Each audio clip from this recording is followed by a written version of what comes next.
Shalom Alejem. Hoy vamos a hacer la Parashat Tzav, que se encuentra en el libro de Levítico número 7, y haremos los versículos 1 al 18. Bueno, el versículo 1 dice, Vezot Torat HaHasham Kodesh Kodashim Hu. Habla sobre el sacrificio de culpa. Hasham es culpa. Y esta es la ley del sacrificio de culpa. Y es una cosa santa. Nuestra principal culpa se relaciona con la palabra Zot, que quiere decir esto, que el Zohar explica como el aspecto de la emuná, de la fe. El Baal HaSulam nos enseña que todas nuestras transgresiones y culpas derivan de un único punto, el punto de la fe. Cuando una persona cree que está frente a un rey grande y temible, ya no puede actuar según sus deseos negativos. Por lo contrario, se llena de entusiasmo, buena voluntad y amor para cumplir la voluntad del Creador con entrega absoluta.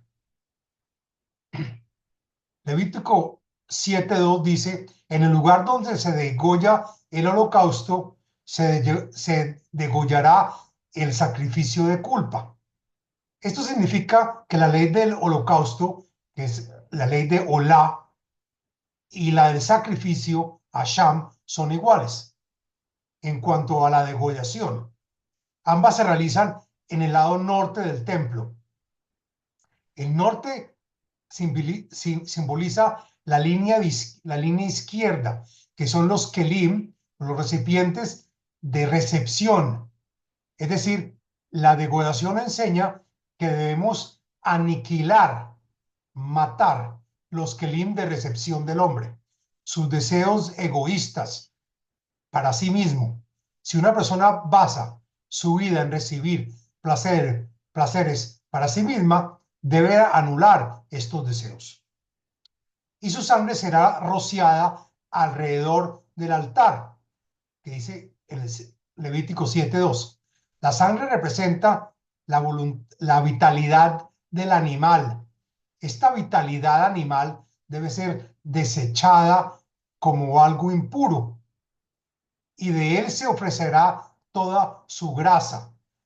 Quiere decir que incluye la cola, la grasa que cubre los intestinos, los dos riñones con la grasa que los rodea, el óvulo del hígado que se le quitará junto con los riñones, como está escrito en el libro de Levítico 7:3 y 4.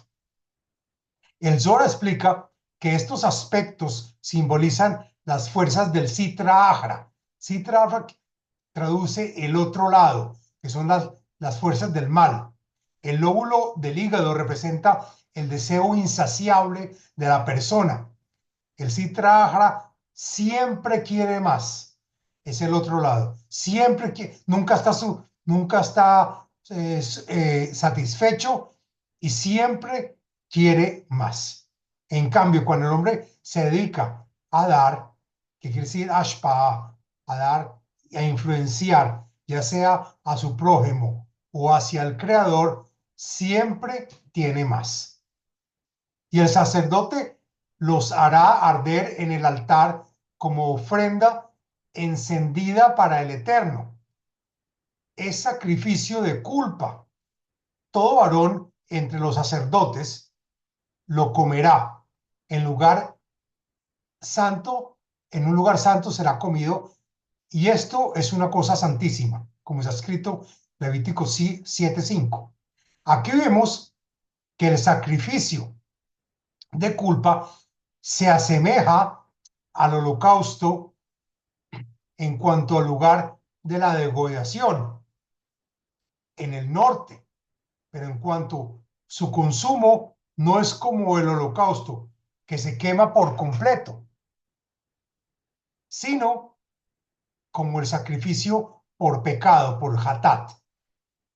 Como el sacrificio por pecado, así es el sacrificio de culpa.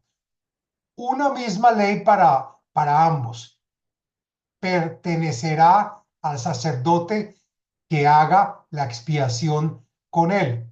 Él se lo va a comer, que está escrito en el Levítico 7, número 7.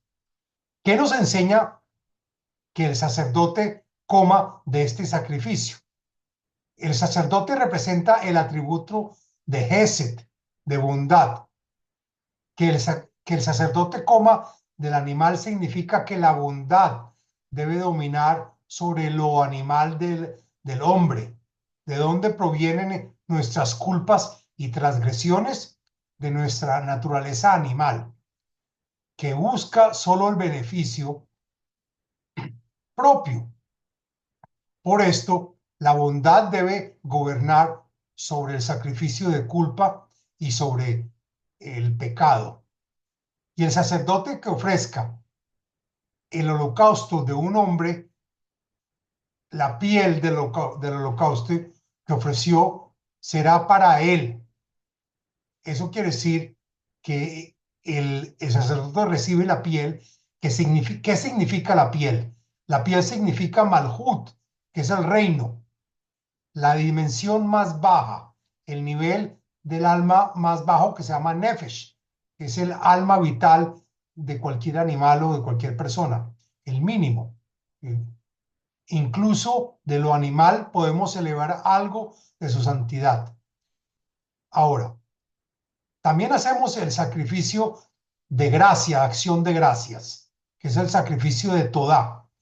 Si lo ofrece si se ofrece el sacrificio de Todá, como está escrito en el Levítico 7:12, Rashi explica que se refiere a agradecer por un milagro que recibimos, como quienes descienden que fueron al mar y vuelven a la casa, o los viajeros que van por el desierto, o las personas que han sido liberadas de su prisión o que se recuperan de una enfermedad que estuvieron muy graves, como dice en el Salmo 107, artículo 21 y 22, alaben al Eterno por su misericordia y por sus maravillas para con sus hijos del hombre y sacrifiquen sacrificios de acción de gracias. Es decir, que hay veces que la persona tiene que hacer un sacrificio por,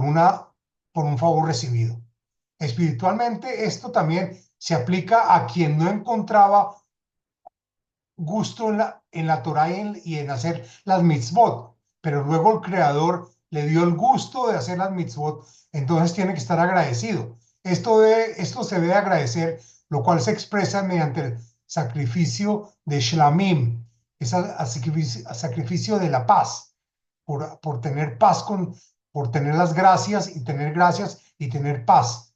Que este sacrificio de la paz es acompañado por comer, que se coma con pan. Con el sacrificio de acción de gracias se ofrecerán tortas de varios tipos, sin levadura, amasadas con aceite, que son como obleas, sin levadura, untadas con aceite, y tortas de harina fina mezcladas con aceite.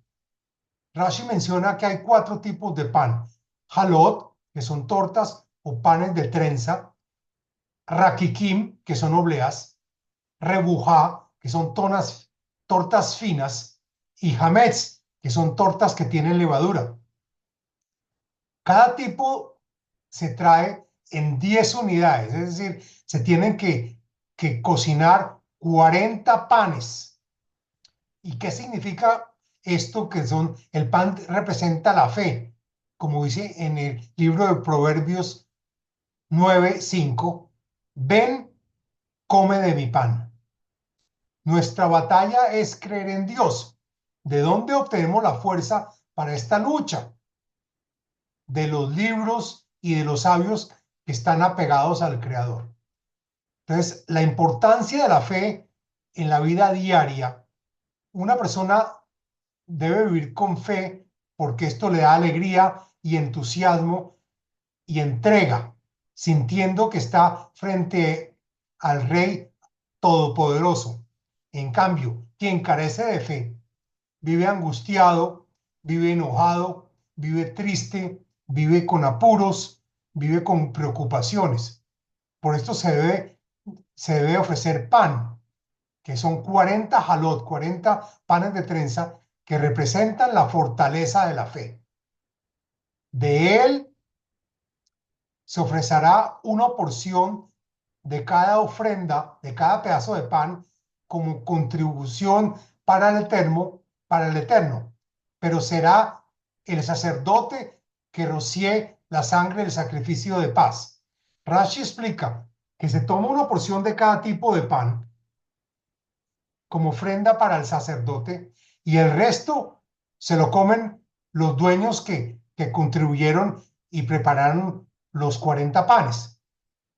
Pero uno de ellos se lo come el sacerdote, que es el que va a ser junto con la ofrenda de carne del animal, que también es para ellos, excepto de la parte del pecho del animal y la pierna, que se merece, que se mecen como, que son como ofrenda.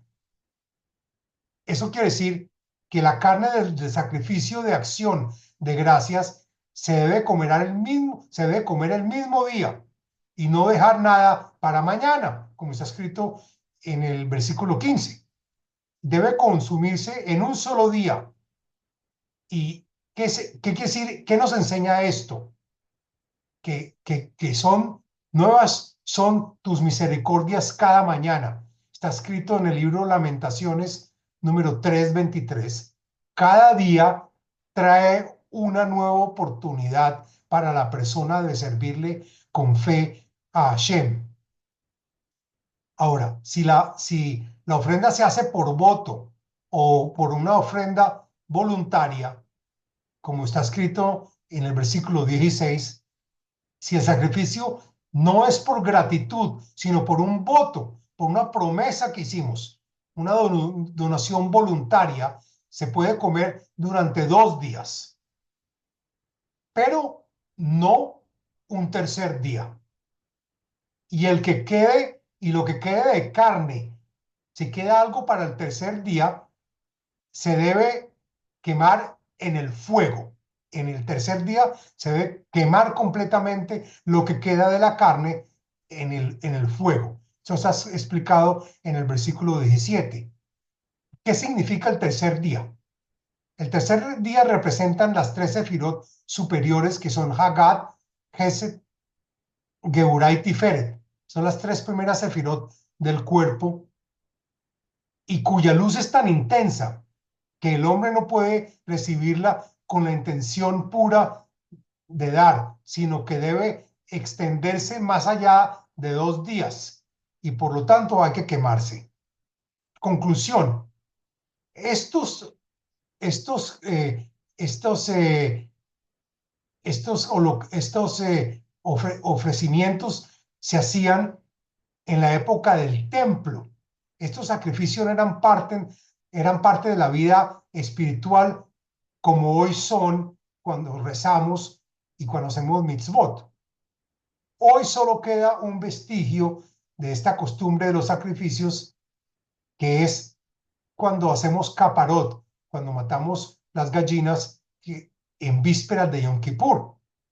Pero con la llegada del Mesías, que sea con la ayuda de Dios pronto, se reconstruirá el templo sagrado. Entonces todos estos sacrificios volverán a estar vigentes y los deberemos hacer.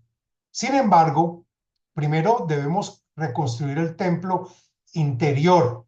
Como saben ustedes, la parte espiritual siempre viene antes que la parte real física. Entonces tenemos que construir el templo en nuestra parte espiritual, que quiere decir en nuestros corazones, mediante tener fe y el servicio a Dios, y tener fe en que las cosas van a salir bien, y pedirle fe más a Hashem que nos dé, que es algo que no tenemos.